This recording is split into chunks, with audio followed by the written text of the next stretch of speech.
Good morning, folks on YouTube. This is Don V with Truth to be Told. Truth be told, I should say. At any rate, we have a follow-up report on yesterday's news about James Comey. Without ado, let's go ahead and move right on over to it. Okay, here we go. Real raw news. James Comey Military Tribunal Day 1. Let's see what happened. As Donald J. Trump prepares to be reinstated as someone of the United States, this July or August, the U.S. military has been amplifying efforts to litigate cases against the deep state traitors whose names appear on a lengthy list of sealed indictments that Trump and the acting AG Jefferson Rosen had written in anticipation of finally draining the swamp. The deep state's latest casualty is former FBI Director James Comey, who on Thursday morning sat opposite a military tribunal and listened to Vice Admin John G. Hannick spell out charges that could send Comey to gallows for atrocities committed against law-abiding American citizens. Vice Admin Hannick opened the day with a scathing assault on Comey's character, accusing him of ordering the deaths of countless citizens in the name of following orders issued by his former master, Barack Hussein. Comey Vice Admin Hannick told the three-officer panel had helped orchestrate Obama's clandestine aerial war and guillotine execution programs, which targeted persons on Obama's infamous enemies list. Showed the panel classified internal FBI documents bearing Comey's signature. One document acknowledged the FBI's participation in an internal strike that killed 16 members of a Colorado militia who had gathered to protest Obama's guillotine program. Comey told Obama that air and drone strikes were an effective means to silence what was then a powerful opposition movement, and he told Obama that guillotines would be more effective than bullets to silence persons opposing Obama's war of terror on Americans. Comey wrote, studies have demonstratively proven the effectiveness of guillotines in gaining compliance. If a man sees his wife shot, he will become enraged and vengeful. If he sees his wife's head sliced off, he will cower in fear and become submissive. A covert air war on Americans, guillotine studies, Vice Admin Hannick said. He approached the defense table where Comey sat alone and stared down the defendant. What kind of maniac are you? He asked. Comey asked if he could address the panel. From the moment of my arrest, I've been pressured to implicate Barack Obama in imaginary criminal actions. These documents, some are fabricated, others are hypothetical role-playing scenarios that never actually happened. Barack is a good man. Yeah, he's always has been. Probably the best president this country never had. These scenarios you're hearing about, Obama had no part in it. It was Hillary Clinton and Brennan whom the FBI collaborated with, but they never took place, Comey explained. Vice Admin Hannick told the panel that Comey, as an intelligence official, had been trained and had trained others to lie for a living. Unmoved by Comey's soliloquy, he said Comey's unquenchable thirst and insatiable appetite for power led him down a deep, dark tunnel from which there was no escape. It's interesting that you're willing to name-drop people who are now dead or soon will be. We know Obama masterminded all this, your testimony aside. He will eventually sit where you're sitting now, and we know these documents don't represent make-believe events, Vice Admin Hannick said. His trenchant commentary on Comey's role seemed to strike a chord with the panel, as all three members nodded uniformly when he labeled Comey an odious human being, an abomination to humanity. Let's see how fictitious this really is, he said. After a short recess, Vice Admin Hannick introduced a witness for the prosecution who attended the tribunal via a Zoom meeting. He introduced himself as Derek White, a 22-year-old black male who claimed that in 2015 he had seen his father's execution at the hands of men wearing FBI and FEMA jackets. He recounted events that transpired during the historic flooding outbreak of Texas and other southern states in May of 2015. This is tragic. I was just 16. Me and my mother, we lived in a ratty house southeast of Houston. My father lived on the streets because she called him a bum. I had a small job, and sometimes I'd go where I knew my father would hang out to give him a few dollars when I could. The night of the storms, I was worried about him. He didn't like to stay in shelters because people got beat up, or worse there. He said the streets were safer. I had to sneak out after Mother went to bed, and I found my father and some other homeless guys he trusted and hung with near a close-up storefront, standing beneath an awning. Gave him $10 and was about to head home when four guys wearing FBI and FEMA jackets told them, my daddy and his friends, they'd bring them to a shelter and food. They didn't want to go, but those guys forced them to. Said the streets were unsafe because of the weather, and they didn't want to be responsible if they drowned or got caught in a twister. One of them said, what about the kid? Another guy, I guess he was the one in charge, said, take him too. They put us in a minibus and drove and drove and drove, and I was scared to death. Mr. White explained, clearly emotional. He continued, my father told me not to worry. Well, they drove us all the way to Texas City docks where there's the boat, a barge-like ship, and they brought us on it. It was strange because there was only one light on in the whole thing. One of the men tells me, I'm going to watch because I'm going to be the last. He pulls out a gun and shoots one of my father's friends in the head and shoves them overboard. We're all held at gunpoint, trembling, dazed, you know. They bring us below decks in a cargo room or something, but there's no cargo, just a guillotine. One guy tells me, I'm going to watch my father die, short of it. One by one, their heads, including my father, went in that machine. I screamed and cried and begged and pleaded to God not to die. One of them, the guy in charge, I guess, must have felt some kind of guilt because he told the others to let me go. They said no one would believe me anyway, and they were right. My mother didn't believe me, media didn't believe me, no one believed me, and I buried away this story for a long time. James Comey erupted in laughter. A fanciful, fabricated tale, and this is what you call credible? Even if it were true, what does it have to do with me or Barack?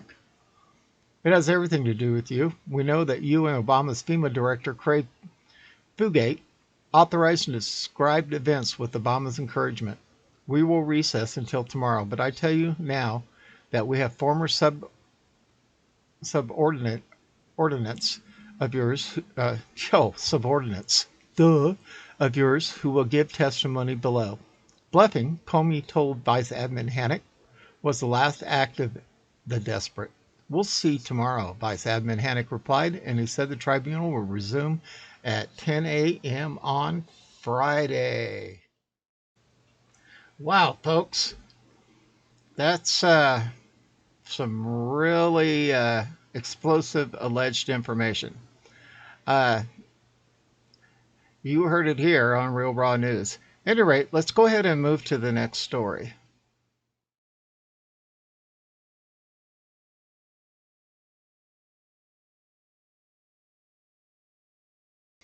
Steve Bannon, Georgia will hold a forensic audit. 3 Republican Senate seats are coming back after a full forensic audit completed.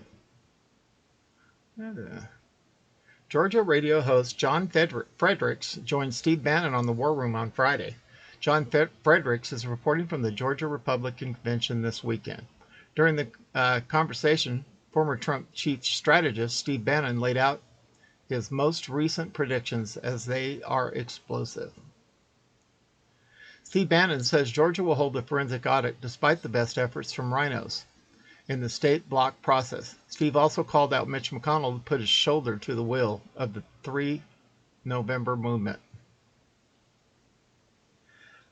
Steve Bannon, and what that means is holding audits in all these states. Mitch McConnell right now should be kowtowing to Chuck Schumer because we're going to show in Arizona and we're particularly going to show in Georgia Those are 3 Republican Senate seats that are coming back to Republicans after you do a full forensic audit.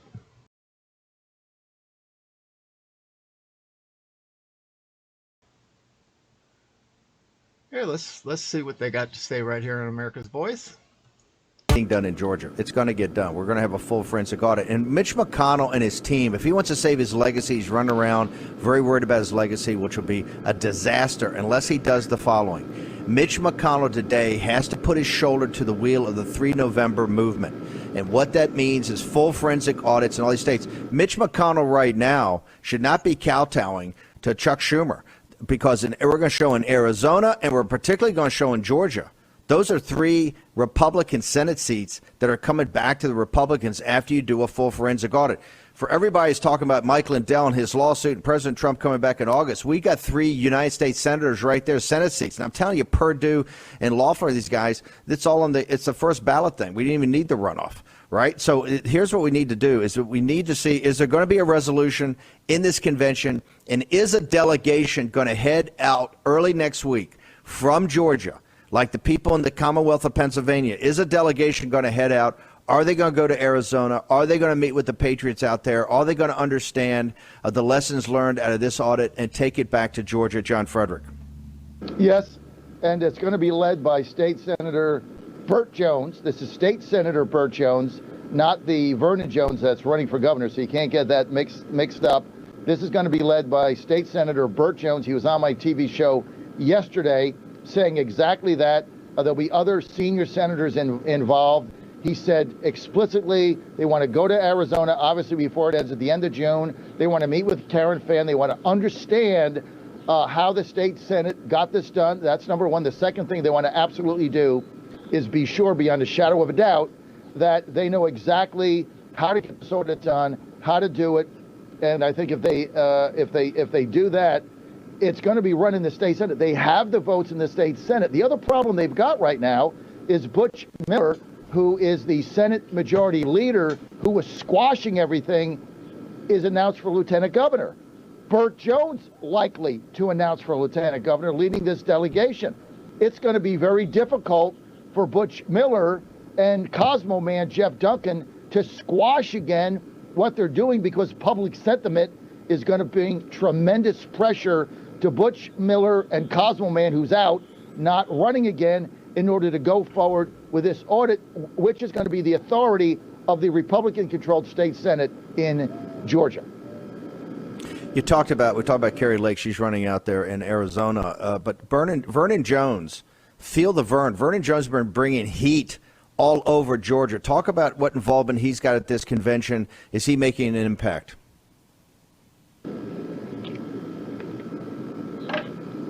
Vernon Jones is going to win this race. Let me just hold on, hang on. You're saying Vernon Jones is going to beat Kemp in a primary? Vernon Jones is going to win this race. When you have the grassroots and you have the enthusiasm of the deplorables on your side to the extent that he does, he comes into a room, he gets a standing ovation because he's fighting for us. You go to these, on the way down here, so many people were telling me, coming from Atlanta to Savannah, through I-16, through Macon, all they saw was Vernon Jones signs. He comes into a room, he works it. Brian Kemp's not doing anything. Look, he's got the Chamber of Commerce, he's got the typical, Republican establishment, he'll have the money, he's the incumbent. But Vernon Jones has got the grassroots, he's got the deplorables, he's got the enthusiasm, he's got volunteers growing at the wazoo. And I tell you what, I wouldn't want to be Brian Kemp right now trying to run against Vernon Jones. Other people might get in the race.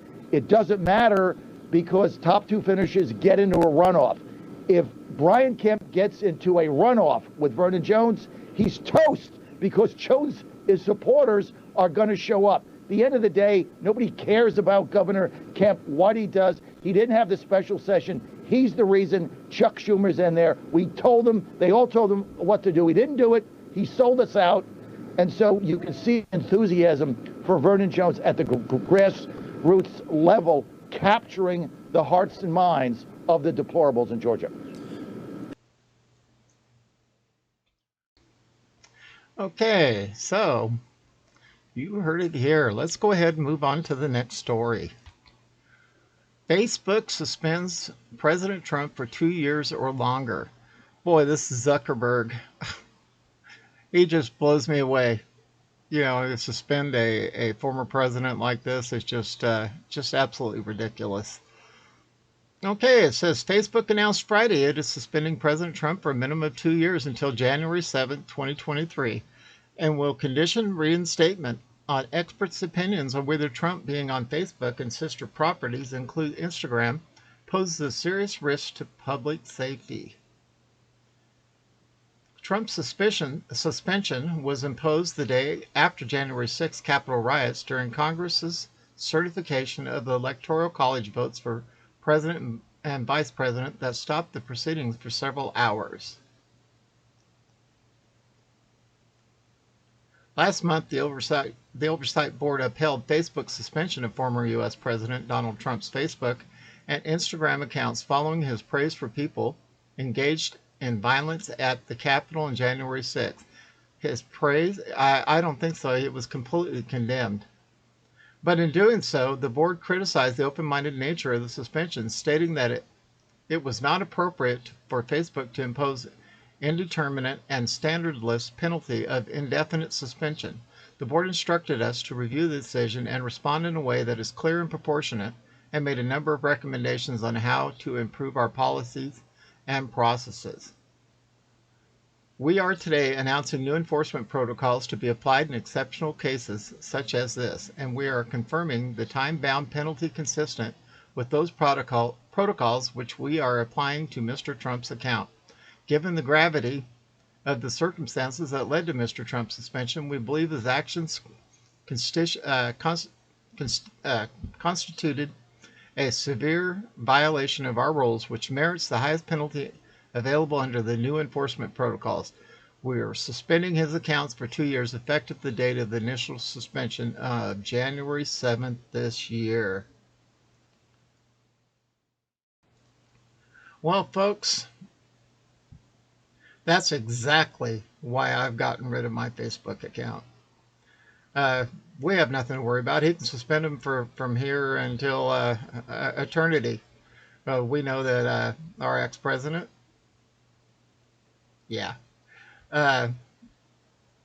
is working on creating his own social media. And that should be out at any time. And when it does, I think Facebook is going to find themselves in some really tough financial situations. At any rate, this is Don V with Truth Be Told, duh.